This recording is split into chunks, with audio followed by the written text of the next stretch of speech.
Muchas gracias también al BID por la invitación para participar en este módulo del curso para el aprovechamiento de los acuerdos comerciales de Ecuador. Me parece un enfoque más que interesante para, de alguna forma, uno de los problemas que tal vez existen con los acuerdos comerciales y con eh, los que de un lado negocian el marco en el cual se van a desarrollar las negociaciones, digamos, el comercio exterior entre un país y otro o entre distintos bloques de países es la parte teórica con la parte práctica, es decir, con la implementación de lo que se negocia muchas veces a nivel gubernamental para facilitar el comercio, para crear mejores condiciones comerciales, y después cómo llega a la operatoria comercial de todos los días, todas estas regulaciones que se establecen para justamente intentar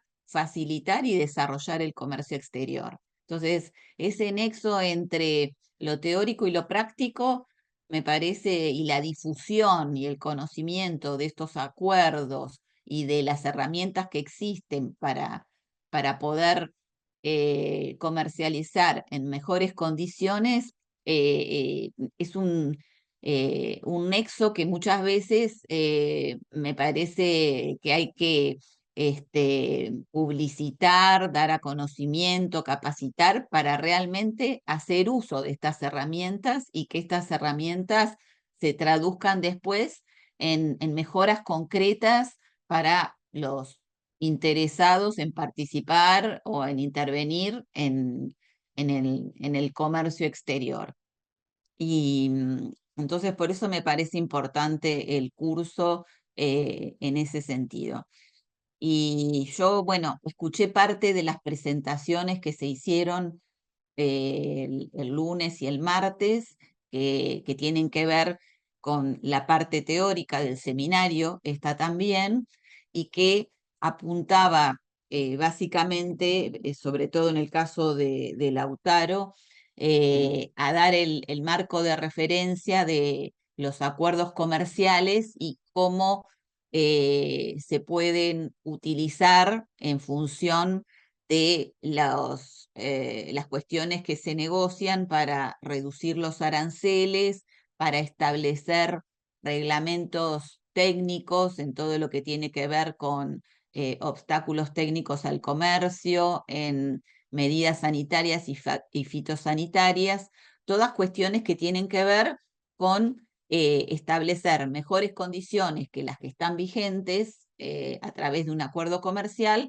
para ingresar a un determinado mercado, para poder exportar a esos mercados. Y dentro de ese grupo de disciplinas que tienen que ver con el acceso a un mercado en un acuerdo comercial, están las reglas de origen. Sería la otra pata que falta dentro de estas cuestiones de acceso a mercados, junto con el tema de defensa comercial, que creo que lo van a ver mañana. Todas esas disciplinas tienen que ver con cómo acceder a un determinado mercado, pensándolo desde el punto de vista de las exportaciones o las importaciones. Y muchas veces todos conocen siempre o piensan en los acuerdos comerciales desde el punto de vista que cualquier acuerdo comercial presume que va a haber una reducción de aranceles entre las partes que forman parte entre digamos, los países que negocian ese acuerdo comercial. Pero hay otras patas dentro de ese proceso que son esenciales para que se puedan cumplir esas eh, reducciones arancelarias. Y una es el origen de los productos. Y acá viene a cuento de por qué. Y creo que es uno de los temas por ahí menos conocidos en materia de acceso a mercados, más árido cuando alguien lo intenta abordar o intenta conocer cómo es, eh, digamos, cuáles son las condiciones que tienen que ver con el origen y para qué sirve el origen en un acuerdo comercial. Entonces, me pareció importante empezar desde lo mínimo, que es la definición o qué es el origen, hasta llegar a cómo se aplica el origen en los acuerdos comerciales. Entonces, esa es un poco la idea con la cual yo preparé la presentación y va en ese sentido. Eh, en el, perdón, acá me fui. Eh, en el caso de los regímenes de origen, la primera cuestión que hay que tener en cuenta siempre es qué es el origen, digamos, a qué nos referimos cuando hablamos de origen. Origen lo podemos interpretar como que es el lugar donde se obtiene o se produce o se fabrica un producto, es decir, donde un producto se convierte en lo que finalmente se va a comercializar. Y siempre responde a una pregunta que es, ¿de dónde es? ¿Dónde se produjo ese producto? Entonces, las condiciones o las normas y reglamentos que van a establecer cuándo un producto es originario son los criterios de origen por los cuales yo a definir cuál es el origen de un producto. Entonces, el lugar donde se realizó la última transformación que convirtió a un producto en X, a una mesa en mesa, es el lugar de origen del producto. ¿Cuál es la diferencia? Muchos de ustedes seguramente habrán hecho análisis de estadísticas y muchas veces cuando analizan estadísticas analizan exportaciones e importaciones y en esas estadísticas a veces figuran dos columnas diferentes. Una es el origen y otra es la procedencia del producto. Entonces, ahí no hay que confundir porque origen y procedencia son dos cuestiones distintas en el ámbito del comercio exterior. El lugar de origen, como dijimos recién, es efectivamente el lugar donde se fabricó o se obtuvo un producto en la condición que se comercializa. Y otra definición es la definición de procedencia. Procedencia es el lugar del cual proviene un determinado producto e ingresa a un mercado. El origen y la procedencia de un producto, muchas veces ustedes verán en esas estadísticas, en esos datos de comercio que pueden analizar, que pueden coincidir, porque puede ser que el origen, el lugar de producción de un producto sea el mismo del cual procede ese producto, es decir, del lugar del cual accede a un determinado mercado. Pero también puede pasar que ese producto tenga un origen, que es el lugar donde se produjo, y que por razones comerciales tenga un paso por algún lugar que por razones comerciales ese producto se destina en primera instancia y luego se destina al destino final. Entonces, muchas veces sucede que un producto se fabrica en un determinado país y por razones comerciales, antes de llegar a su lugar de destino, se pasa por un lugar intermedio que puede ser, por ejemplo, en el caso, voy a dar un caso concreto, los celulares que se fabrican en México muchas veces pasan por una procedencia que es un punto de Estados Unidos antes de ser destinados al mercado sudamericano. ¿Por qué? Por una cuestión comercial que salen de una, una procedencia de Estados Unidos, aunque el origen por el lugar de fabricación es México. Entonces, la procedencia y el origen son dos cosas distintas. En algunos casos pueden coincidir porque el producto puede proceder del mismo lugar del que fue fabricado.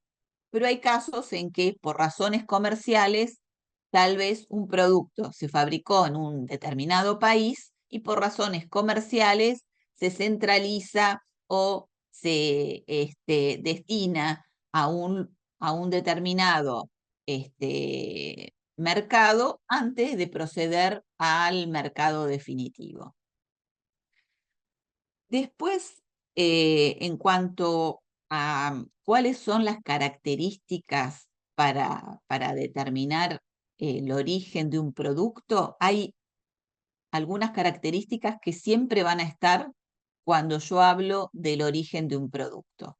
Por un lado, es que todo producto sí o sí tiene un origen, es decir, eh, el producto se fabricó en un determinado lugar. Entonces, no hay posibilidad de que exista un producto que no tenga un origen.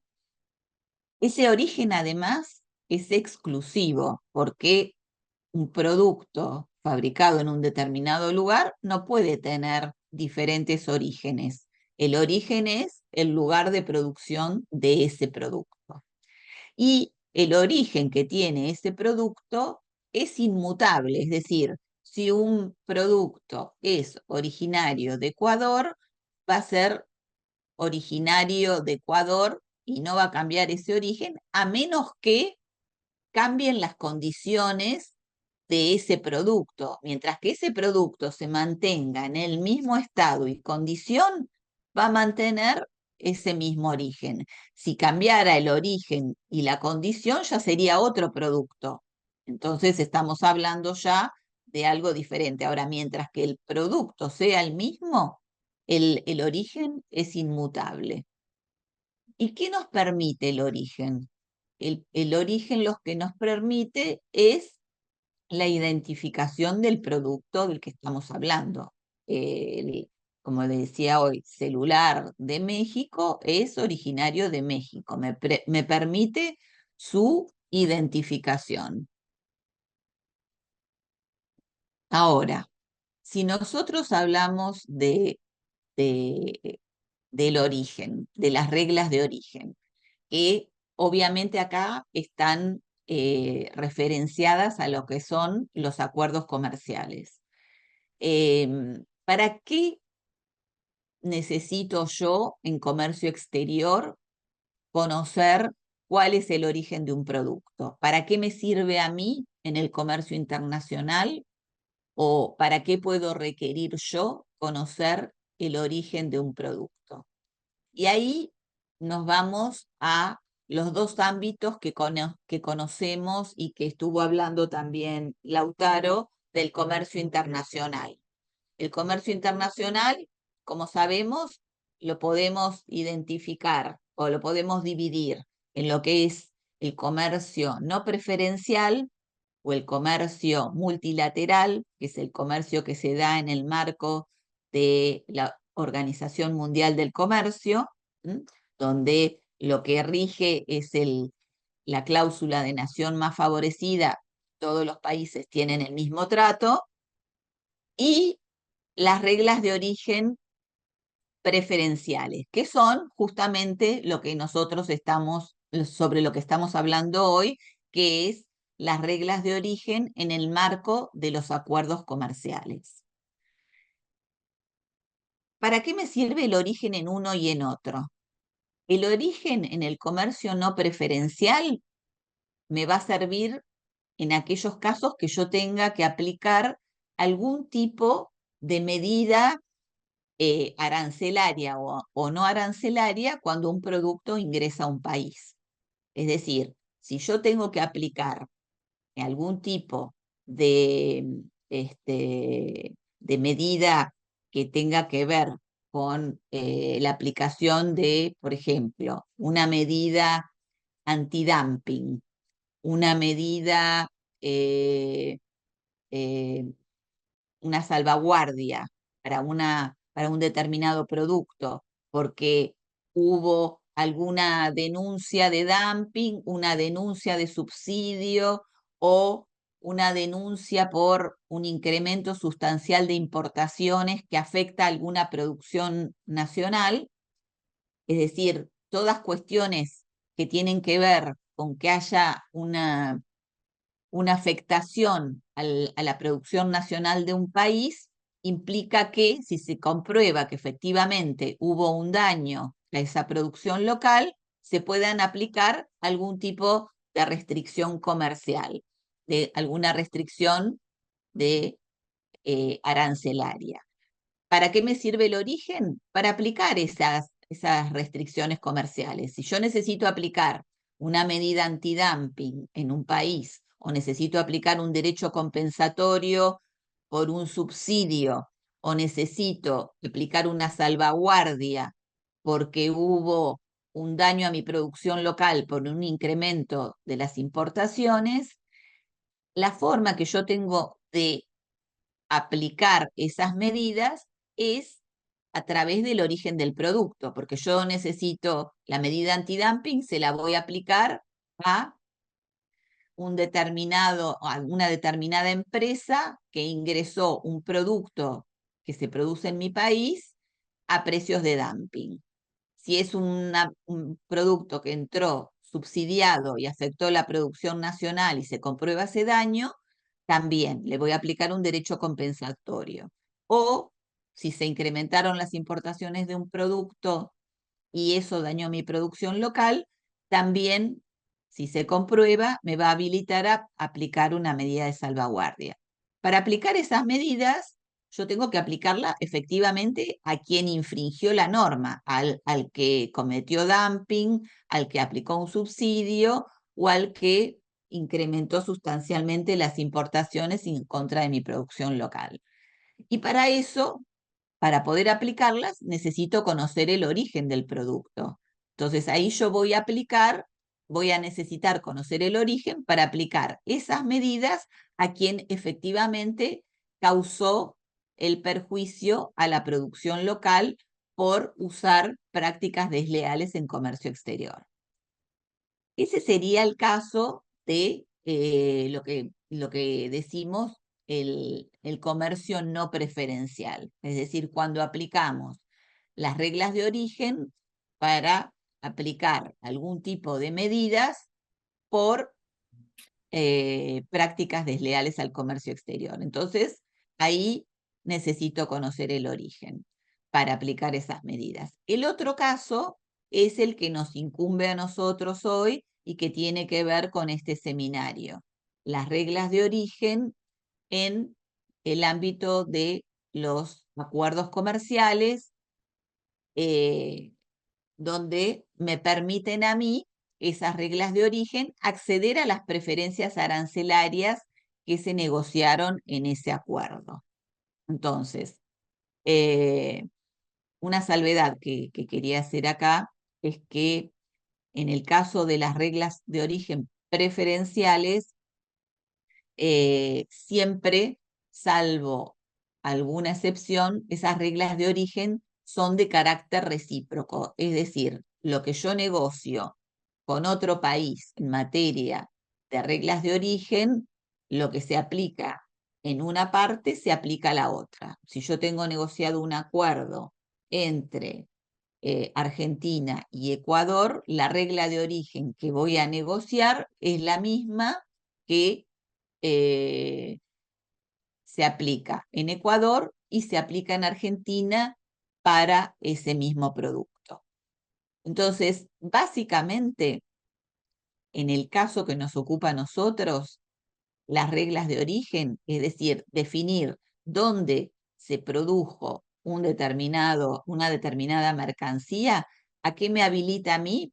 A que yo pueda hacer uso de la preferencia arancelaria, de la reducción arancelaria que negocié en el acuerdo comercial. Como les explicaba Lautaro el otro día. Es decir, yo en la parte de acceso a mercados negocio reducciones arancelarias, incluso en muchos casos con cronogramas de desgravación que llegan al arancel cero, es decir, que otorgo un 100% de preferencia al otro país para ingresar a mi mercado. En un determinado lapso de tiempo, los productos que ingresan en el marco de ese acuerdo no van a pagar arancel. ¿Cuál es la condición para darle ese trato preferencial establecido en el acuerdo comercial? Es que cumpla con el régimen de origen del acuerdo. Por eso las reglas de origen son sustanciales y primordiales en cualquier acuerdo comercial. ¿Por qué? Porque los aranceles es lo que se negocia, que se reduce y finalmente se elimina. Es decir, que como producto de los acuerdos comerciales de libre comercio, los aranceles entre las dos partes que van a negociar esos acuerdos van a desaparecer. No va a haber más aranceles. Es decir, el arancel como protección, como restricción, como barrera o como política comercial en los acuerdos comerciales disminuyen o desaparecen. Entonces, las listas que les mostraba Lautaro llevan a eso. Al final del proceso de, de desgravación comercial, no va a haber más aranceles, salvo excepciones, salvo sectores que puedan haber quedado excluidos entre las dos partes de ese acuerdo. Entonces, qué es lo que va a quedar en pie después de eso? Las reglas de origen, porque para poder acceder a ese beneficio de reducción de aranceles o eliminación de aranceles, los productos que son parte de ese acuerdo van a tener que cumplir determinados criterios de origen para que le reconozcan esa reducción arancelaria o esa eliminación de aranceles. Por eso, digamos, es central la negociación de reglas de origen, porque es lo que finalmente termina regulando el acuerdo comercial. Es la regulación que queda en pie en el acuerdo comercial, la condición para cumplir con el proceso de desgravación arancelaria y que realmente haya un acuerdo de libre comercio o un acuerdo de preferencias arancelarias entre dos partes. Y teniendo en cuenta eso, es decir, lo sustancial de las reglas de origen, es que hay que tener mucho cuidado cuando se negocian esas reglas, cuando se plantean esas reglas, porque como todo instrumento de política comercial, esas reglas de origen, depende cómo sean utilizadas, pueden resultar eh, una barrera o una restricción al comercio si no son establecidas de acuerdo a los procesos productivos, a criterios positivos, a que sean aplicadas sin discriminación. Entonces, pueden, si no es así, convertirse o que algunas veces sean utilizadas como una restricción no arancelaria. Es decir, muchas veces pasa que en las negociaciones de estos acuerdos de libre comercio, sabiendo que los aranceles van a ser desmantelados en el corto, mediano, largo plazo y que ese mecanismo va a dejar de ser una protección para, para determinados sectores, muchas veces los sectores productivos nacionales piden que la protección esté dada por la regla de origen. Es decir, que la regla de origen sea de alguna forma el instrumento que preserve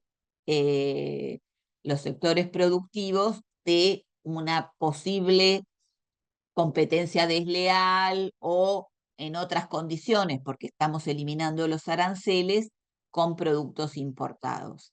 Entonces, hay que ser muy, muy cuidadosos en que esas reglas de origen realmente se apliquen sin discriminación, que estén basadas en criterios positivos, es decir, criterios donde se establezca un proceso de producción lógico y que no sean reglas incumplibles, porque si yo establezco reglas de origen que la otra parte no puede cumplirlas, claramente estoy creando una restricción no arancelaria, una barrera no arancelaria, y en realidad lo que supuestamente estoy abriendo a través de la reducción de aranceles, lo estoy neutralizando a través de las reglas de origen. Entonces, esas reglas de origen, por eso tienen que ser imparciales, tienen que ser coherentes, tienen que estar basadas en criterios positivos, tienen que representar y reflejar realmente los procesos productivos y que son procesos productivos de cada uno de esos bienes que son cumplibles por las dos partes que forman parte que van a formar parte de ese acuerdo comercial. Entonces, perdón, eso es de alguna manera esencial en la definición y en la negociación de lo que son eh, las reglas de origen. Siguiendo con eso, eh, y yendo más de lo teórico, un poco más a la parte práctica, eh, ¿cuál es la definición por la cual se establece que un producto tiene un origen determinado? Y si ustedes leen cualquier capítulo de régimen de origen de cualquier acuerdo comercial, que puede ser un acuerdo de los que son del ámbito de la LADI, de los acuerdos que, por ejemplo, Ecuador ha firmado con la Unión Europea, que ha firmado con China o con el Reino Unido. Siempre la definición de qué es lo que determina el origen es que tiene que haber un proceso de transformación sustancial entre los insumos que componen un determinado bien y el producto final. Es decir, tiene que haber una transformación que determine que entre los insumos que componen un producto y el producto final que le da, que es el que va a ser comercializado y el que voy a establecer que es originario de un determinado país, tiene que haber una transformación sustancial entre un paso y el otro. ¿Mm?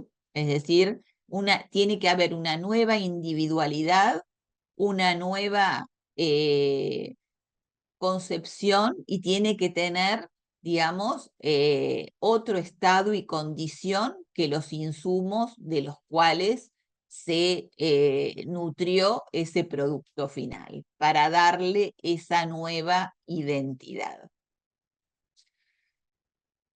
Cuando hablamos de esa transformación o de la individualidad de cada producto, nosotros lo que decimos es que hay distintas formas o criterios de determinar los productos que son originarios. Por un lado, nos vamos a encontrar con productos que son los que se conocen, entre comillas, como productos que son totalmente obtenidos en el país o en el bloque de países que forman parte de un acuerdo. ¿De qué llamamos productos totalmente obtenidos?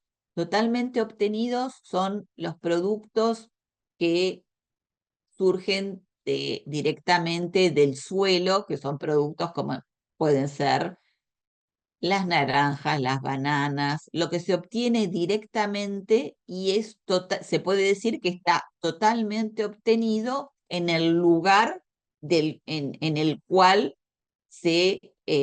luego se comercializa ese producto. Es decir, no hay ninguna intervención, es la materia prima, es la primera versión de un producto.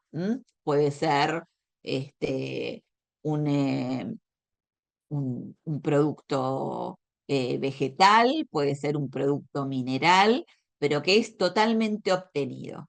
Es decir, no hay ningún proceso, sino que son las materias primas básicas que surgen de la tierra, de la roca o del mar. Son productos totalmente obtenidos.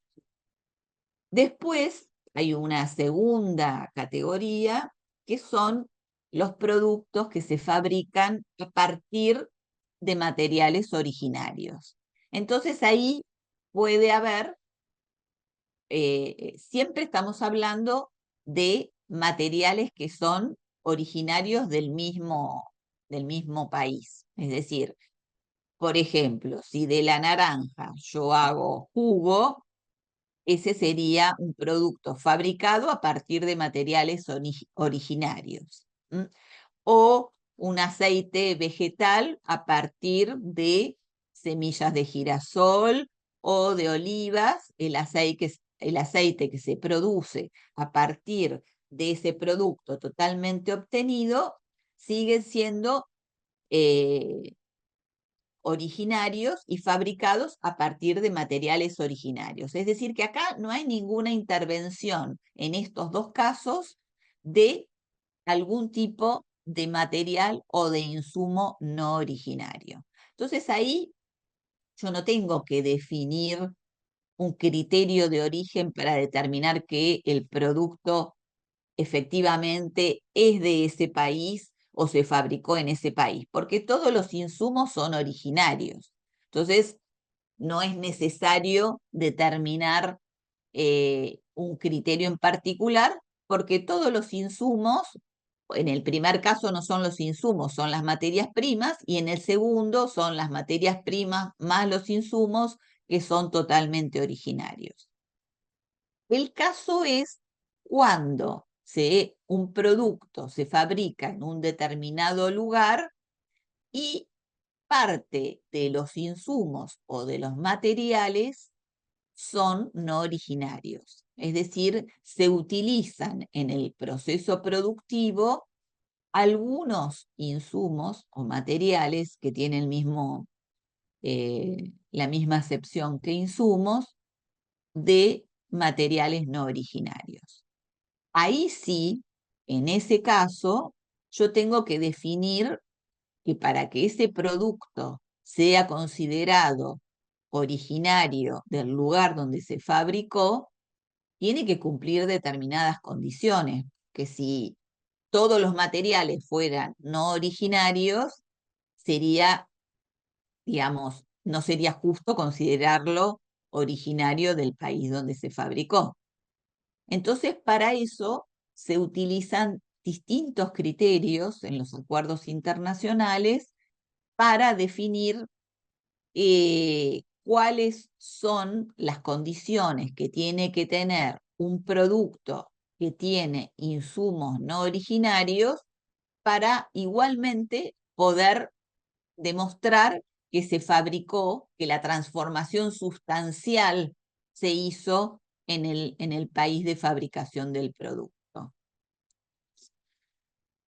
Entonces, para eso se utilizan distintas fórmulas para determinar el origen de aquellos productos que tienen algún porcentaje, perdón, un porcentaje no, porque eso vamos a hablar después, alguna parte de materiales que no son originarios del país donde se fabrica ese producto. Y no sé, supongo que algunos de ustedes tendrán más familiaridad que otros con respecto a, a los acuerdos comerciales y a las reglas de origen, pero me parece importante que analicemos algunas de los criterios más utilizados en los acuerdos comerciales para determinar que un producto es originario, aunque tenga insumos de terceros países, siempre y cuando cumpla determinadas condiciones, y esas condiciones lo que deben hacer es asegurar que efectivamente haya habido una transformación sustancial entre los insumos y el producto final que se hizo en el país de fabricación del producto. Entonces, si nosotros, eh, yo agruparía ahí los acuerdos comerciales en, en etapas y en regiones. Por un lado, en general nos vamos a encontrar en todos los acuerdos que se han firmado históricamente en el marco de la Asociación Latinoamericana de Integración de la LADI, que ahí se utilizan dos criterios básicos para determinar el origen de un producto. Eh, por un lado, el cambio de clasificación arancelaria, y por otro lado, el valor de contenido regional, un porcentaje, o el valor de materiales no originarios. ¿Qué quiero decir con esto para que no parezca, para que no sea complejo?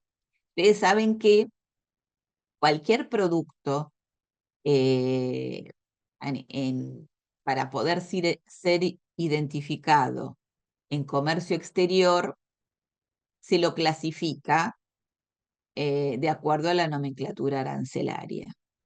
La nomenclatura arancelaria nos permite identificar un producto con la mayor precisión, y todos los productos que son objeto de comercio internacional deben poder ser clasificados en una posición arancelaria determinada. La clasificación arancelaria de los productos son generalmente a nivel de 8 dígitos. Si conocen la nomenclatura arancelaria, cualquier producto que sea objeto de comercio exterior, yo puedo identificarlo a un nivel de 8 dígitos, yendo de lo general a lo particular, e identificar ese producto. Esa clasificación arancelaria a nivel de 8 dígitos es una clasificación arancelaria que cada país tiene a nivel nacional. Es decir, todos los países tienen su nomenclador arancelario con la identificación de todos los productos que se comercializan, y se pueden identificar a nivel de 8 dígitos, partiendo de lo que es el capítulo, que es lo más general, la partida arancelaria, que son los 4 dígitos, la subpartida arancelaria a nivel de 6 y la posición arancelaria a nivel de 8 dígitos. En el caso de lo que es los acuerdos comerciales, en algunos casos esa clasificación arancelaria y esa identificación de los productos se hace a nivel de 8 dígitos, que es la nomenclatura nacional, y a veces se hace a nivel de 6 dígitos. ¿Por qué? Porque el sistema armonizado, el que sí se maneja a nivel mundial y que coincide en todos los países, llega a nivel de 6 dígitos, es decir, a un nivel previo al que es la nomenclatura nacional, con menos especificaciones, porque la nomenclatura nacional lo que hace es apuntar a identificar los productos a nivel nacional de forma que tiene que ver con su estructura productiva, pero a nivel de 6 dígitos podemos identificar cualquier producto a nivel mundial. Es decir, que en el marco multilateral todos los productos se pueden identificar a nivel de 6 dígitos y va a coincidir esa clasificación arancelaria a nivel de OMC, o sea, a nivel del comercio no preferencial.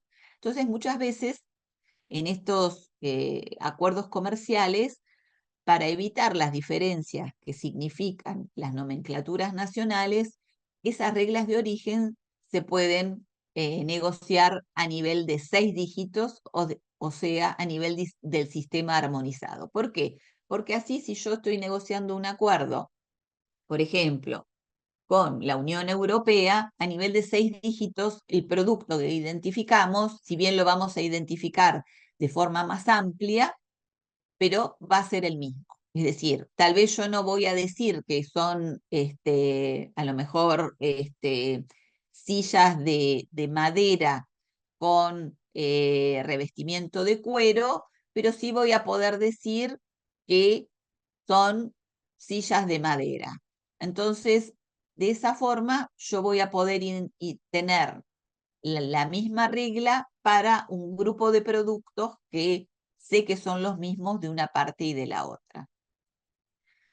Y ahí me fui un poco de tema, pero quería aclarar el tema de la importancia de tener, para determinar el origen de un producto, cuál es la clasificación arancelaria de ese producto. Porque en función de su clasificación arancelaria va a tener asignada una preferencia en la parte de acceso a mercados de desgravación arancelaria, y para acceder a esa preferencia va a tener que cumplir con un determinado requisito de origen. Eh, el criterio de cambio de clasificación arancelaria, si ustedes han leído alguno de los acuerdos de Ecuador en el marco de la LADI, o incluso en el que tiene con la Unión Europea y demás, el cambio de clasificación arancelaria es lo que prevé que si hay un cambio entre la clasificación arancelaria de los insumos y el producto final, a nivel, ahí pueden poner de partida arancelaria o de subpartida y demás, eso determina que el producto final cumplió con la regla de origen. Para darles un ejemplo, que tal vez lo debería haber puesto en el slide, no lo puse, pero por ejemplo, el capítulo 04 en la nomenclatura tiene que ver con los productos lácteos, ¿no? Ahora, si abro ese capítulo 04 de los productos lácteos dentro de ese capítulo, voy a tener que la partida 0401 es leche, ¿m? Y que eh, la partida 0401 es leche y que la partida 0405 es queso. Sí, en el caso de entre la leche y el queso, efectivamente hay una producción, una transformación sustancial entre el insumo y el producto final. Es decir, hay, por un lado, un proceso productivo que determina que determinados insumos, que es la leche, y puede ser sumado el azúcar, algún otro ingrediente más, se produce un nuevo producto que cambia su identidad, que es el queso, y que el cambio yo lo puedo identificar con un cambio en la clasificación arancelaria, porque hay un cambio entre la partida arancelaria de la leche y del queso. En muchos casos la nomenclatura me permite leer o justificar la transformación sustancial entre los insumos y el producto final. Entonces se usa como un criterio para determinar el origen.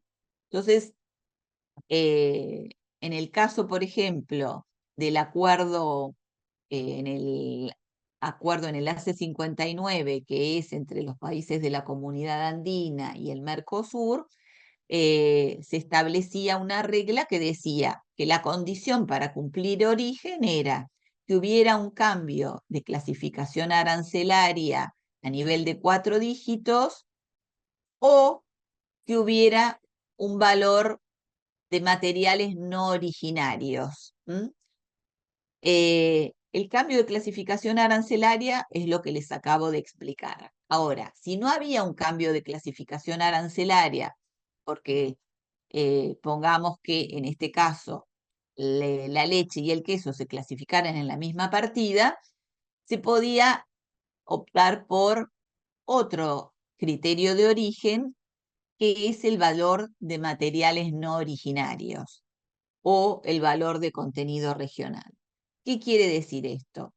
Que si la nomenclatura no acompaña ese cambio entre insumos y producto final, y yo no puedo establecer como regla una regla de cambio de clasificación arancelaria, puedo recurrir a otra alternativa, que es determinar el producto de contenido nacional o regional que tiene el producto final o la cantidad de materiales importados o no originarios que tiene ese producto, es decir, sería lo inverso. Entonces, si yo determino que el producto final tiene un contenido nacional del 50%, 60%, esa es lo que determina que sea un producto originario. ¿Por qué? Porque con ese porcentaje yo considero que ha habido una transformación sustancial entre el insumo y el producto final. Lo mismo pasa con el valor de materiales no originarios, pero se cuenta al revés. Yo acá lo que cuento, en uno establezco que la regla es que tiene que tener un mínimo de contenido regional regional o nacional, para ser considerado originario. Es decir, que en ese lugar donde se fabricó, se le agregó un contenido nacional de X%. La otra opción, para leer, que de alguna manera es lo mismo, determinar que tiene un porcentaje de materiales no originarios, un tope de materiales no originarios. Entonces puedo decir que el producto es considerado originario si tiene un valor de materiales no originarios que no supera el X%. O sea, que cumple con esa regla de origen. En todas, ¿qué se supone que cumplo? Es que con esa regla yo aseguro que haya habido una transformación sustancial entre los insumos y el producto final.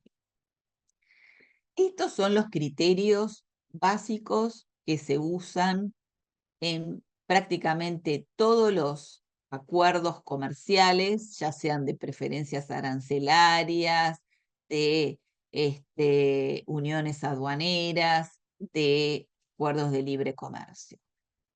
Hay otros criterios porque hay otra cosa que es importante que creo que les diga, que el tema de las reglas de origen está en permanente evolución siempre.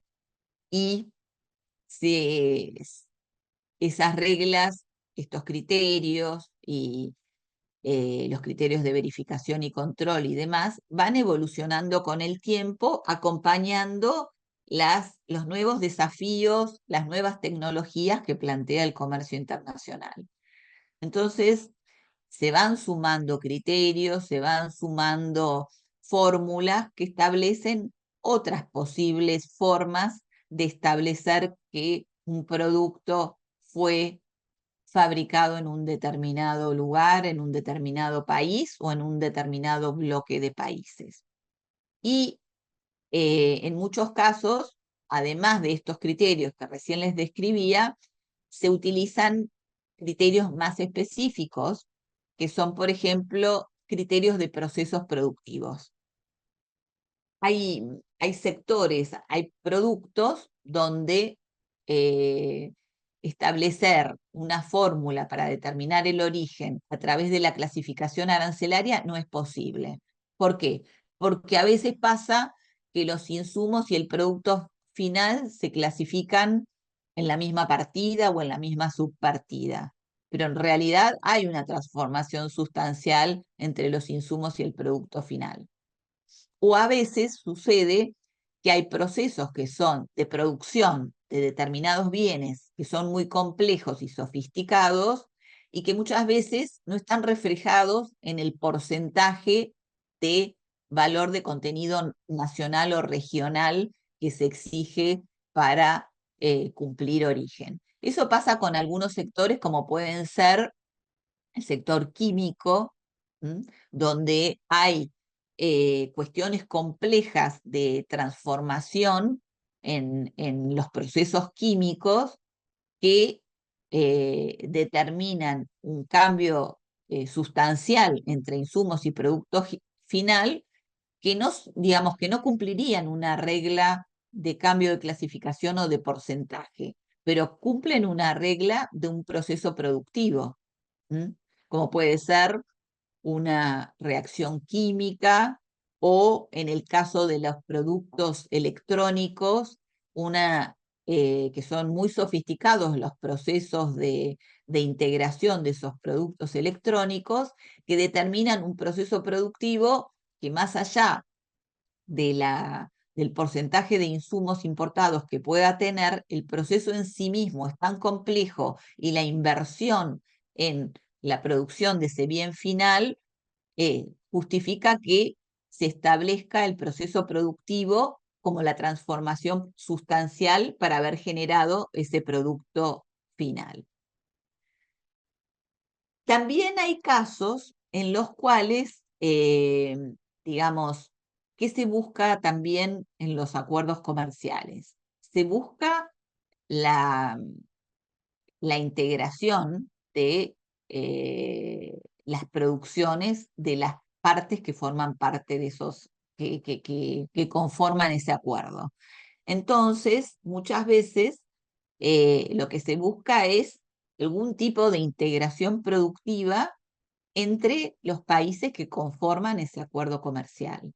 Entonces, muchas veces ustedes van a ver, sobre todo en la parte que tiene que ver con los requisitos de origen del sector agroalimentario, que se pide como condición en la fórmula del requisito de origen que se utilicen insumos o materiales regionales.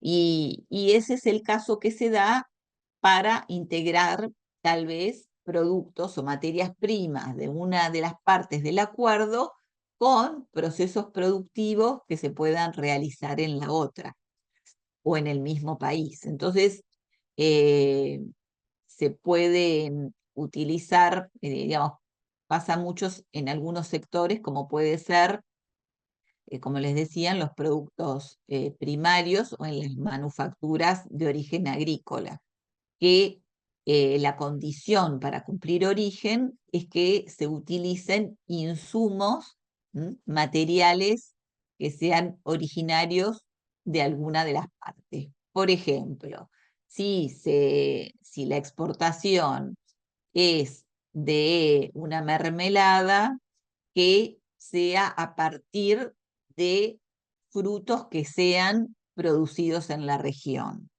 O que se utilice, en el caso de Ecuador, podría ser que los productos que están, que son todas las golosinas y todo lo que es manufacturas de cacao del capítulo 18, sean producidas a partir de cacao producido en la región.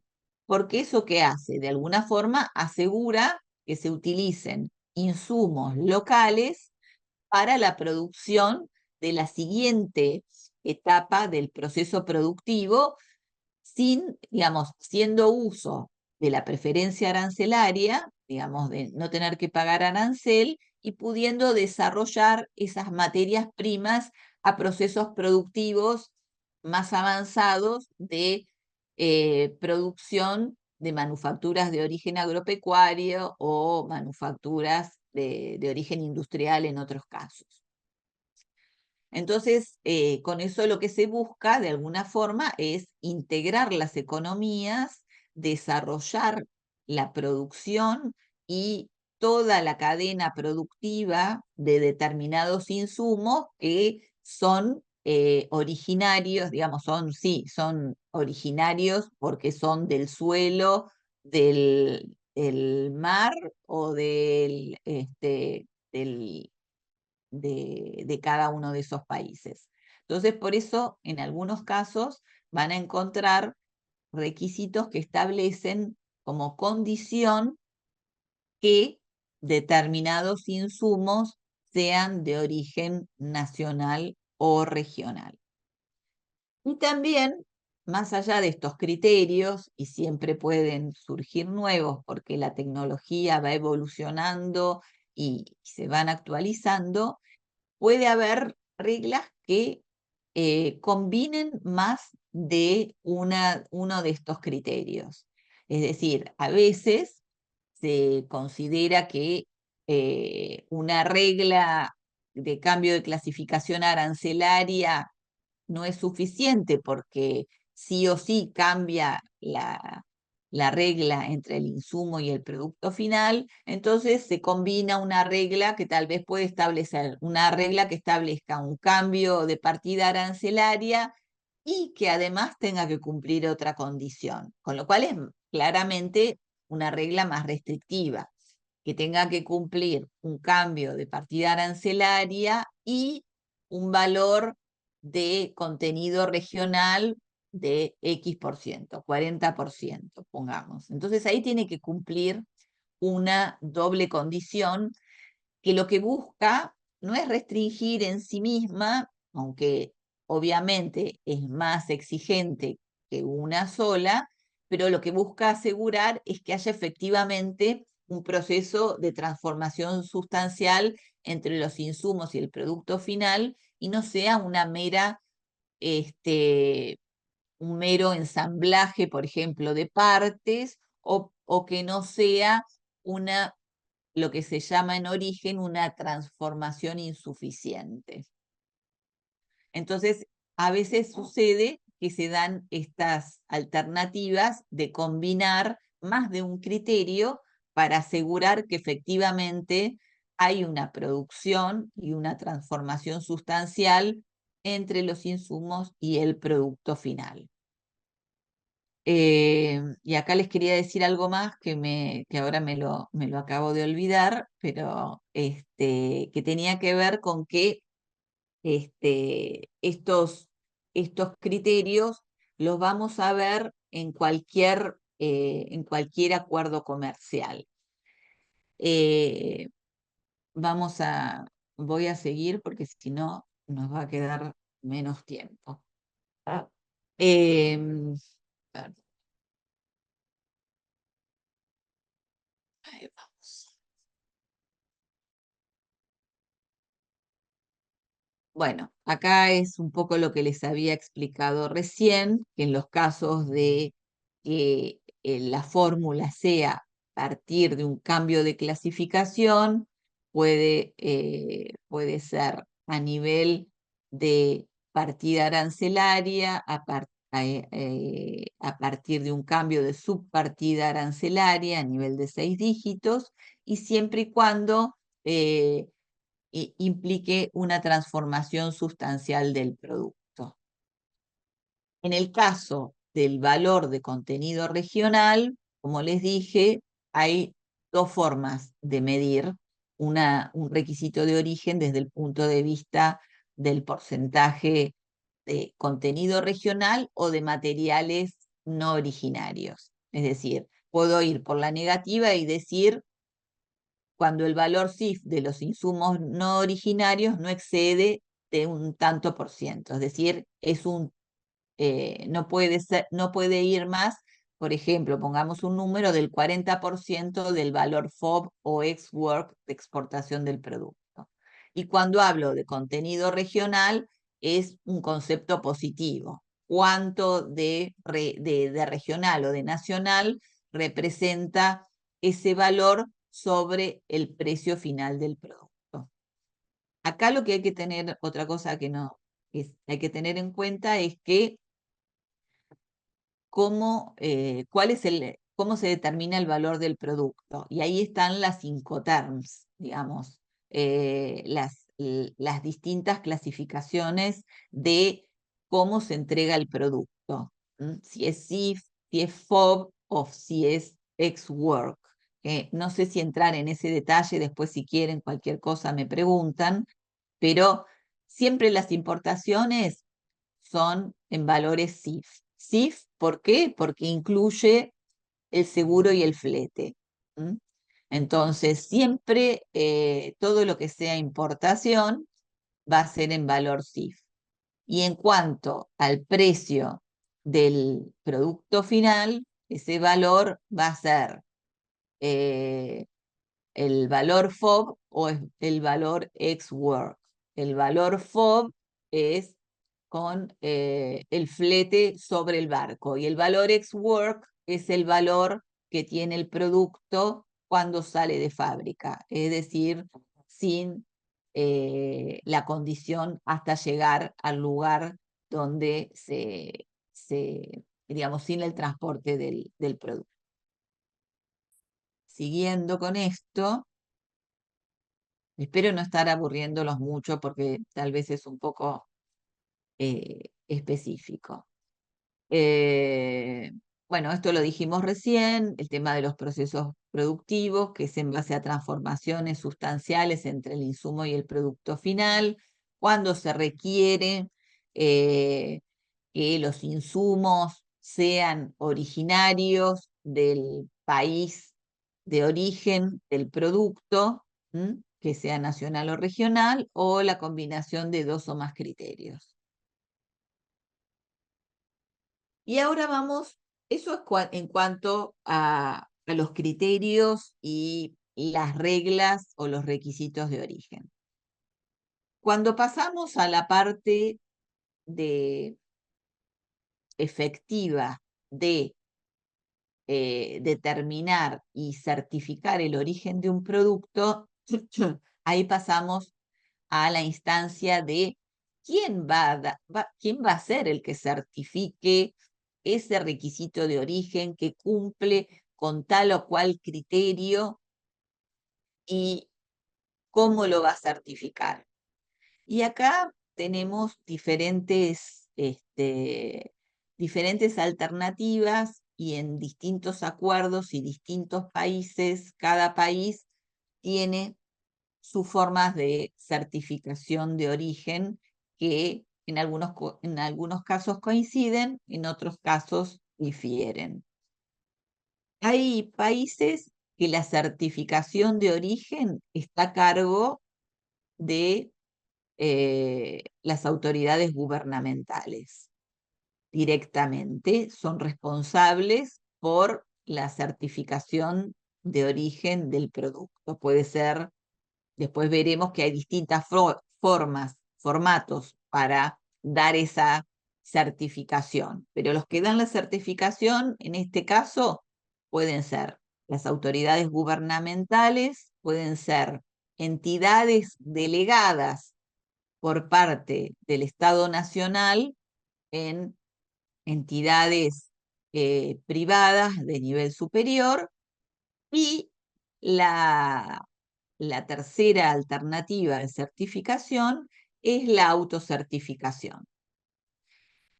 La certificación por autoridades gubernamentales, en general, la hacen las autoridades gubernamentales en aquellos países que es la que es responsable por la emisión de la certificación de origen son o las aduanas o algún otro organismo oficial designado a tal efecto. Y son ellos directamente los que, en función de la declaración que presenta el exportador o el productor, emiten esa certificación de origen. Ese es el caso, por ejemplo, de la Unión Europea. La Unión Europea, el certificador de aduanas el certificador de origen son las aduanas, eh, que directamente son los encargados de la certificación.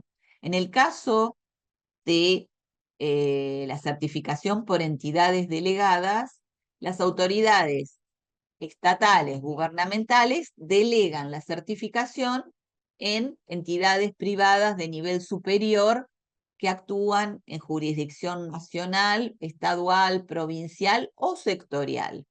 Entonces, ahí, ¿qué es lo que pasa? Ahí es la autoridad gubernamental que es responsable. Por ejemplo, en Argentina es la Secretaría de Comercio e Industria. Delega en entidades de segundo grado, que son cámaras, la certificación de origen. Lo mismo pasa en Ecuador y en general en los países miembros de la LADI, los países dentro de la LADI, los de Mercosur, el sistema de certificación es por entidades delegadas. Y después está el tema de la autocertificación, que es digamos, como lo que viene en los acuerdos de nueva generación, que de alguna forma, ya sea en algunos casos es el exportador, en otros casos es el importador, el que asume la responsabilidad de la certificación de origen del producto que se exporta, con una declaración jurada. ¿Mm?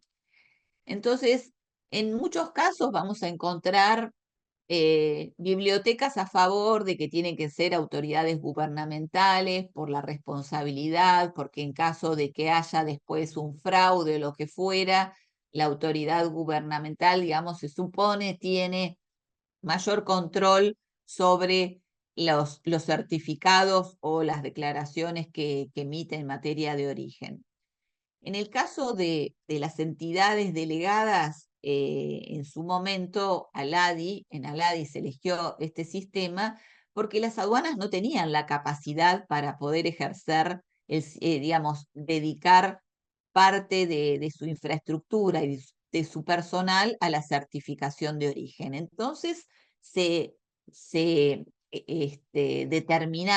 cada país determinó un número X de entidades que en representación, por delegación del Estado, certifican el origen para los exportadores o productores que requieren la certificación de origen.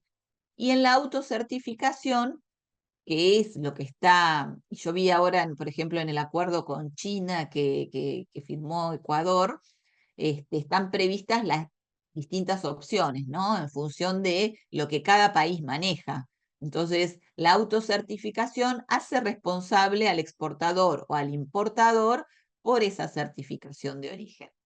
Personalmente, yo creo que no hay ningún sistema que sea mejor o peor que otro, simplemente depende de cómo se ejerce, digamos, con qué seriedad y con qué profesionalismo se ejerce la certificación de ese origen y que funcionen los sistemas de control para esa certificación. Entonces, en algunos acuerdos, y como vi ahora, por ejemplo, el de Ecuador con China, cada uno certifica por su propio sistema de certificación. También nos pasa a nosotros en nuestra negociación con la Unión Europea, en el caso del Mercosur, donde ellos van a utilizar la autocertificación y nosotros en principio vamos a seguir con nuestro sistema de certificación por entidades, pero dejamos abierto la posibilidad que cuando estén dadas las condiciones podríamos pasar a un sistema de autocertificación. Se supone que las entidades también garantizan un paso previo y un control sobre el exportador o productor para asegurar que esa certificación de origen responda exactamente a lo que se requiere para poder acceder a los beneficios y las preferencias negociadas en un acuerdo. No sé si Diego está ahí porque me está apurando o no. No, no. Ah, No, no, no, pensé todavía que te quedan, me queda un ratito, ¿no? sí, sí, te Sí, quedan 25 minutos. ok. Por ahí terminamos un ratito antes si quieren para hacer preguntas y demás. Vale. Y, y bueno, entonces, esos son, digamos, quiénes son los responsables por la certificación de origen. Y después, los documentos que se requieren para esa certificación. Dependiendo de cuál sea el sistema, habrá un certificado de origen como tal, que es un documento que tiene distintos campos y que exige poner la nomenclatura, la descripción, quién emite el certificado, quién es el exportador. Siempre todos estos, el documento que sea para la certificación de origen tiene que estar respaldado por una declaración del exportador y por la factura comercial. Es decir, se necesitan documentación que avale después la emisión, ya sea del certificado de origen, si ese es el formato que se eligió, o de la declaración jurada del exportador o del importador. Es decir, tiene que estar disponible esa información para poder, llegado el caso, que haya alguna diferencia, alguna divergencia entre el país exportador y el país importador, que después se pueda hacer en un proceso de investigación todo el camino que permita acceder a la información que generó esa declaración por la cual se dijo que un producto cumplía una determinada norma de origen y que en función de eso accedía al mercado del otro país en condiciones preferenciales. Entonces, siempre hay una declaración jurada del exportador, hay una factura comercial y hay un documento que puede ser certificado de origen, si es con certificado, o la declaración del exportador. Y toda la documentación respaldatoria tiene que estar disponible para cualquier caso de que haya de verificación y control de origen, que es la otra pata que tiene los procesos de, de reglas de origen. La verificación y control sería después si hay que chequear si el producto efectivamente cumplió con las condiciones del acuerdo. Entonces, si hay las denuncias pueden ser de oficio o pueden ser por una denuncia de una determinada empresa que pueda tener pruebas de que un producto ingresó como originario y no cumplía las reglas de origen de un acuerdo y está infringiendo el régimen. Una pregunta que escuché que habían dicho, creo, el primer día, que preguntaban por los certificados de origen.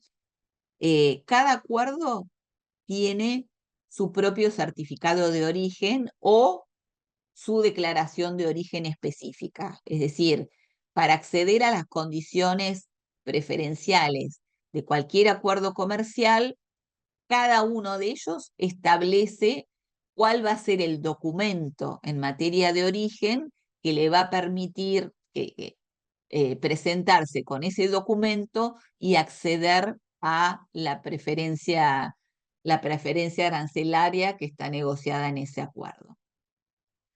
Eh, Yendo ahora al tema de la última pata del proceso de origen es la verificación y control. ¿Quién tiene a cargo la verificación y el control de origen y cómo son esos procesos? Entonces, siempre en principio, antes, no en los acuerdos de nueva generación, en la verificación y control de origen estaba a cargo del país importador. ¿Por qué a cargo del país importador? Porque llegado el caso que hubiera un incumplimiento o un fraude en una declaración de origen, ¿quién se ve perjudicado? El país importador, porque le está dando una preferencia arancelaria a un producto que se supone viene de un país con el que tengo un acuerdo comercial y en realidad a lo mejor el producto no era en el marco del acuerdo, el ACE 59 del Mercosur con la Comunidad Andina, y el producto venía de China, pero lo presentan como un producto que fue de Mercosur a Ecuador, pongamos, o de Argentina a Ecuador, como si fuera argentino, y accede a la preferencia. Con lo cual, en ese caso, se abre un proceso de verificación de origen, eh, que se hace, ahí también hay una diferencia, se hace ante el órgano responsable por el control de origen, que en algunos países es la aduana, en otros son en el caso, por ejemplo, de Argentina, es la Secretaría de Comercio e Industria, y ante una denuncia o de oficio se hable un proceso de investigación para ver si efectivamente ese producto se exportó en las condiciones que correspondía de acuerdo a las reglas de origen, o si hubo una falsa declaración o una este, o alguna alguna cuestión que hiciera inválido ese certificado de origen. Ahora, y sobre todo Ecuador y nosotros que estamos negociando, Ecuador ya tiene su acuerdo con la Unión Europea, nosotros lo estamos negociando. La primera etapa de la investigación la hace el país exportador, es decir, a pedido del siempre es a pedido del importador, porque la denuncia o la comprobación de que algo se hizo mal o no está de acuerdo a las reglas lo va a detectar el país importador. Entonces, el país importador comunica al país exportador, y el que hace la verificación y control de origen es el país exportador a pedido del importador. Pero luego es el país importador el que define si efectivamente se infringió o no el régimen de origen de ese acuerdo. Bueno, y acá yo había puesto entre los regímenes de origen de Ecuador en los distintos acuerdos que tienen vigencia, que son más que los que tiene el Mercosur, eh, tres ejemplos que me parecía que podían diferenciarse claramente. Los que tienen el marco de la LADI, el que tiene con la Unión Europea y el que entró en vigencia ahora, creo que fue en mayo, eh, que es, digamos, el acuerdo con China. Creo que sí, en mayo entró en vigencia, se firmó hace más de un año y entró en vigencia en mayo. Y nada, para resaltar un poco las diferencias entre uno y otro, ¿no? En el caso del Acuerdo 59, que tenemos ahí un problema hace un tiempo, porque el Acuerdo 59, que era entre la comunidad andina, entendida ahí la comunidad andina como Ecuador, Colombia y Venezuela, y por Mercosur, Argentina, Brasil y Paraguay y Uruguay, ahí tuvimos un problema cuando Venezuela primero se retiró de la comunidad andina, después ingresó en el Mercosur, después fue suspendido en el Mercosur. Entonces, en el ACE 59 tenemos una dificultad, que ese acuerdo de alguna forma quedó congelado, porque cualquier modificación que se quiere hacer sobre ese acuerdo, donde tenemos varias cosas pendientes en materia de origen, no se pueden hacer porque requiere de resoluciones de la comisión administradora del acuerdo, donde tendrían que intervenir todos los países que son parte del 59. Y como el estatus de Venezuela está indefinido, el ACE 59 desde que Venezuela salió de la comunidad andina, quedó congelado. ¿Y qué nos pasó ahí? En el ACE 59 tenemos una serie de productos en los cuales que tienen una particularidad, que teníamos requisitos de origen que eran transitorios, teníamos requisitos de origen que tenían que determinarse si correspondían al ámbito automotor o no.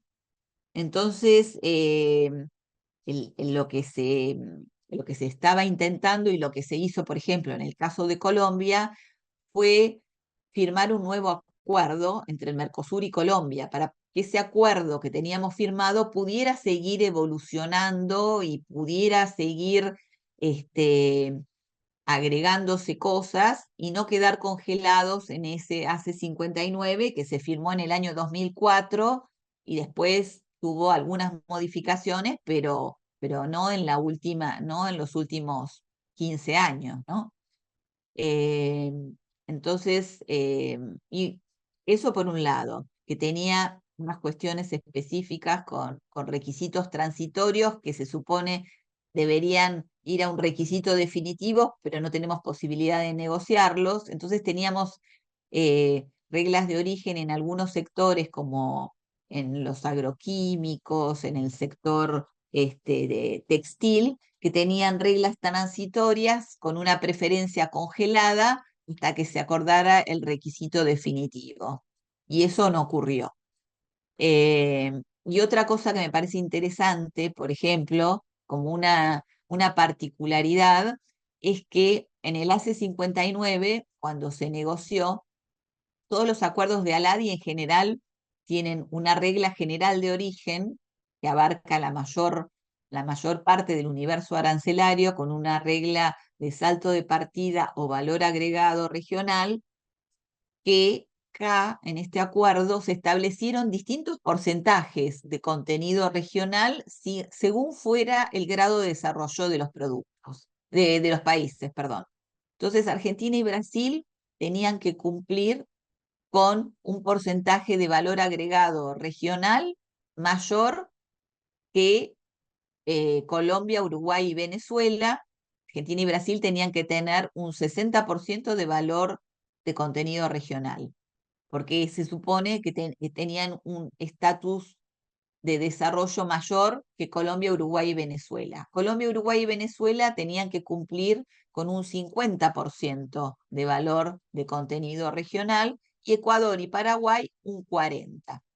Y esa era una regla evolutiva, que supuestamente en algún momento todos iban a llegar al mismo porcentaje. Pero en principio, y no es común, en ese acuerdo se reconoció como una diferencia para los países que tenían un menor desarrollo o en el caso de Paraguay, por ejemplo, que no tiene litoral marítimo y se le dio mejores condiciones a esos países que a los países como Argentina y Brasil, que se suponía que tenían un mayor desarrollo o o una estructura productiva más diversificada. ¿Y qué otra cosa les quería decir? Después, en el caso eh,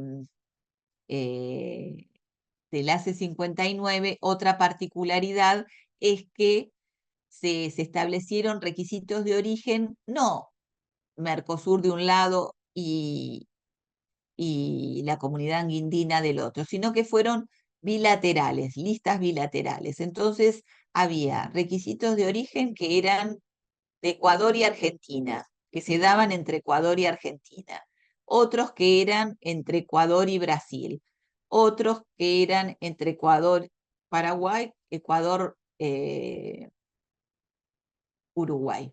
Y lo mismo con los demás países de la comunidad andina. Es decir, que ahí hubo una mayor complejidad y no se negociaron acuerdos entre las dos grandes partes del acuerdo, el Mercosur y la comunidad andina, sino que fueron entre las dos bilaterales, entre cada uno de los países que formaban los dos bloques de ese acuerdo. Y después, nada, para diferenciar con el caso de la Unión Europea, y creo que todos tenemos la misma estructura en el capítulo de reglas de origen, que la gran diferencia con los acuerdos de la LADI es que no hay una regla general y excepciones para los sectores más sensibles, como el caso de los de la LADI. Acá directamente en los acuerdos que tenemos todos o que Ecuador ya tiene con la Unión Europea y que Mercosur ha negociado y todavía no cerró con la Unión Europea, en general los requisitos de origen se establecen como un anexo al capítulo y están puestos a nivel de capítulo o partida, es decir, no hay una regla general que se aplica a la mayor parte del universo arancelario, sino que cada sector tiene su requisito de origen a nivel de capítulo, de partida o subpartida, es decir, es mucho más específico y mucho más definido que los requisitos de origen que tenemos negociados en la LADI. En los dos casos, en la LADI y en los acuerdos con la LADI y con Ecuador, siempre la acumulación de origen que hay es a nivel bilateral. Y del acuerdo con China, por lo que pude estar viendo de eso, es que es bastante abierto en cuanto a cómo es la certificación de origen, porque prevén que en el caso de China sean las aduanas o que pueda ser del lado de Ecuador por los productores o exportadores. Y sí lo que vi es que hay una regla general que tiene que ver con que hay una regla de contenido regional del 40%, es decir, que un producto con solo tener el 40% de insumos regionales ya cumple origen en el mercado ecuatoriano si viene de China y en China si proviene del mercado ecuatoriano. Y que después sí hay una lista de requisitos específicos de origen, es decir, que tendrían condiciones distintas a las del contenido regional del 40%, que están en un anexo 4 de este acuerdo, de este nuevo acuerdo que acaba de entrar en vigencia con China.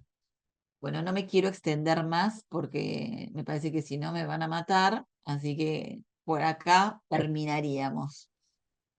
No Bueno, sé si... Rosana, muchísimas gracias, muy clara la exposición, pudiste abarcar un montón de cuestiones y tenemos varias preguntas que nos fueron mandando ahí por el chat.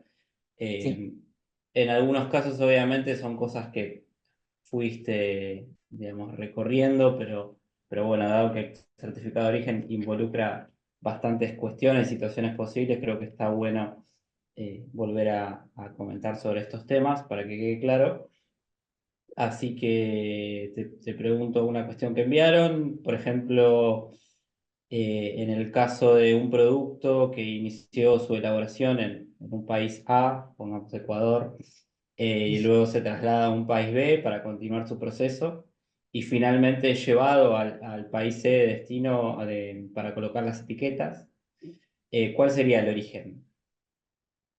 bueno, eh, ahí depende, digamos, si fue del país A al B, no sé cuál sería el país de destino, tendríamos que ver ahí. Si, si entre el A y el B cumplió una regla de origen que está establecida en el acuerdo, el origen va a ser el del país B. El etiquetado, que sería en el país C, según lo que vos me decís, Ujú. el etiquetado, hay una cosa que me olvidé que tal vez sea importante decirles. Hay generalmente en todos estos capítulos de reglas de origen en los acuerdos un artículo que se refiere a operaciones consideradas insuficientes. Entonces, ahí se listan las operaciones que por más que se hagan, son consideradas insuficientes para conferir origen. El etiquetado sería uno, por ejemplo. Si yo etiqueto en un país o si, por ejemplo, yo hay lugares en que hay lugares, por ejemplo, que si va del país al B, todos los insumos y se ensamblan en el B. El simple ensamblado es una operación insuficiente. El etiquetado es una operación insuficiente. O sea, el origen lo va a dar siempre cumplir la condición de lo que se hizo en el país donde se emite la certificación de origen. Si este fuera en el C tendría que ser que el origen es del B, porque el etiquetado en sí mismo no le da origen. Bien, y ahí relacionado a esto, la pregunta es si esto se puede tomar como algo general o si siempre va a depender del acuerdo, o sea, del acuerdo que exista entre los países.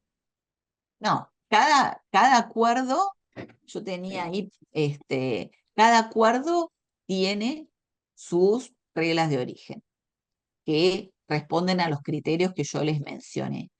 Ahora, estas cuestiones de criterios insuficientes también están establecidas en cada acuerdo y ahí te determinan cuáles son los que no podés considerar que esa es una transformación sustancial. ¿Mm? Entonces, cada acuerdo establece las reglas, pero las reglas tampoco son tan divergentes en los distintos acuerdos. Pero, por ejemplo, el caso que yo mencionaba ahora del acuerdo con China, claramente que digamos que la condición para cumplir origen sea que con el 40% de insumos nacionales un producto es considerado originario, bueno, es una regla flexible claramente, porque a mí me permite agregarle un 60% de no originarios y cumpliría la regla. Esa misma regla aplicada, por ejemplo, en el régimen del AC59, el producto no cumpliría origen, porque no es esa la regla, porque la regla es otra. Es una regla más restrictiva en cuanto al porcentaje. Bien, perfecto. Otra cuestión que nos preguntaron en este sentido es si un producto se lo envía sin ningún proceso a otro país para que sea procesado en ese país y luego se envía al destino final, si cambia el origen, digamos. Si un producto es enviado y se procesa en otro país, Exacto, y se envía a destino sí. final en una presentación diferente. ¿Cambia su origen? No, la presentación no. Lo que tiene que cambiar es ese producto tiene que cambiar su condición y su clasificación arancelaria. Es decir, si ese producto yo después, hay una parte que habla de lo que tiene que ver con embalaje, con packaging, son cuestiones que no hacen al origen del producto. Entonces, eh, esas cuestiones no cambian el origen del producto. Lo que cambia el origen del producto es que cambia su estado y condición. Y para que cambie el estado y condición, tiene que cambiar la posición arancelaria. Eso seguro. Y además cumplir con la condición de origen de ese acuerdo. Perfecto, perfecto. Bueno, hablando justamente de posiciones arancelarias, teníamos una pregunta al respecto que dice, ¿cuál es el proceso a seguir cuando el producto originario tiene una subpartida arancelaria en el certificado de origen, pero cuando se realiza la nacionalización en el país de destino, la administración aduanera solicita un cambio de subpartida? Si se debe cambiar el certificado de origen o directamente se Mm. pierde el beneficio. Bueno, eso también depende de cada acuerdo. En algunos acuerdos, por ejemplo, en el régimen de origen intra-Mercosur, si hay divergencias en cuanto a la clasificación arancelaria entre el país de origen y el país de destino, ahí lo que se pide es un dictamen de clasificación arancelaria para ver si hay, digamos, si están hablando del mismo producto, si es, porque a veces esas diferencias de clasificación determinan que vos tengas o no una preferencia mayor o menor con respecto a ese producto. Entonces, se pide un dictamen de clasificación arancelaria para ver si efectivamente cuál es la clasificación de ese producto y cuál le corresponde. Ahora, puede haber, digamos, un error, con lo cual ese error se puede reparar, es decir, si hay una clasificación donde no hay un intento de, de falsear o de ingresar por una posición que tiene más beneficios que la otra, se puede resolver a través de ese dictamen y corregir. Ahora, si se comprueba que entra por otra posición arancelaria porque está falseando, digamos, o clasificando por una posición que no corresponde y eso le genera algún tipo de beneficio que de otra forma no lo tendría, eso va a un caso de investigación y se puede transformar en una multa y en el pago, porque ¿cuál es el perjuicio en todo esto? Cuando hay un proceso de verificación y control y un producto se determina que no cumple con el origen del acuerdo, ¿qué pasa?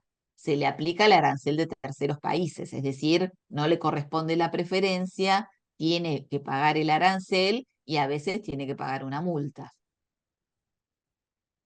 Perfecto. Otra cuestión que nos preguntaban, ahí estuviste comentando cuando estabas en la diapositiva del AC 59, sobre todo el tema este, que bueno, como Venezuela salió, después entró al Mercosur y demás. Digamos, en los casos en los cuales, por ejemplo, existe un acuerdo con una unión aduanera o, digamos, como es el caso, o un bloque, como es el caso del Mercosur o la Unión Europea. Sí. ¿Qué pasa cuando se incorpora un país a ese bloque? Digamos, directamente acepta las reglas de origen, por ejemplo, en el caso del Mercosur, bueno, que está viendo la incorporación de Bolivia o la Unión Europea, que todo el tiempo hay países que están intentando Sí, que se entrar. incorporan. Ujú. Eh, eh, Se supone que el país que se incorpora al acuerdo tiene que aceptar todas las condiciones de los que ya están dentro del acuerdo. Es decir, en el caso, por ejemplo, ahora de Bolivia, Bolivia va a tener que incorporar el arancel externo común del Mercosur, va a tener que incorporar el régimen de origen del Mercosur. Si va a formar parte en general es el que entra, lo mismo que le pasó a los países de la Unión Europea. España, cuando entró en la década del 80 a la Unión Europea, tuvo que adaptarse y adoptar las reglas de la política agrícola de la Unión Europea y todo lo demás son procesos que llevan años. Por ejemplo, el de Bolivia, digamos, el de Venezuela en su momento tenía un plazo para hacerse, el de Bolivia ahora también, que creo que es de 4 o 6 años, para ir adaptándose y adoptando toda la normativa Mercosur. Y en origen le va a pasar lo mismo, va a tener que sumarse al régimen de origen Mercosur, al arancel externo común y a las demás normas que rigen en el Mercosur. Perfecto. Y otra cosa que nos preguntaban, ya que estamos hablando de esta cuestión de los acuerdos comerciales, es ¿en dónde se puede encontrar en cada acuerdo comercial cuáles son las reglas de origen que se determinan? Mira, por ejemplo, todos los acuerdos que son de la LADI pueden entrar, que yo eso lo escuché también a Lautaro el lunes que mencionaba. eh, por ejemplo, todos los acuerdos que están en el marco de la LADI, el AC 59, por ejemplo, todos los acuerdos que Ecuador tiene en el marco de la LADI, hay una página que se llama aladi.org, que ahí están todos los acuerdos y pueden encontrar los acuerdos por tipo de acuerdo, por país y los acuerdos que cada uno tienen. Y de ahí pueden entrar a los distintos capítulos que tiene ese acuerdo.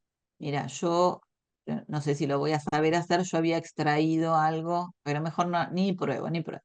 Este, del, de la, de cómo están los requisitos de origen entre Argentina y Ecuador en el AC 59. Entran a la página de Aladi y ahí los pueden ver. Hay una página también del Mercosur donde están todos los acuerdos que tiene eh, Mercosur y Mercosur con intra-Mercosur y lo que tiene Mercosur con terceros.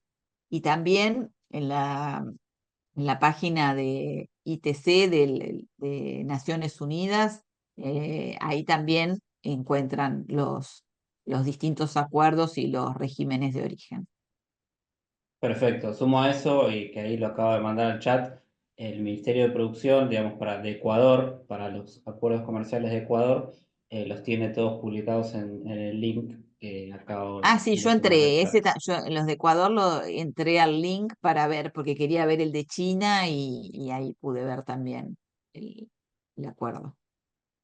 Bien. Otra cuestión que nos preguntaban es en esto que nos comentabas del porcentaje para el valor de contenido regional, si eso Sí, se considera en valor monetario o en cantidad, y si la mano de obra que se utiliza en el proceso productivo es considerado como parte de ese valor. sí.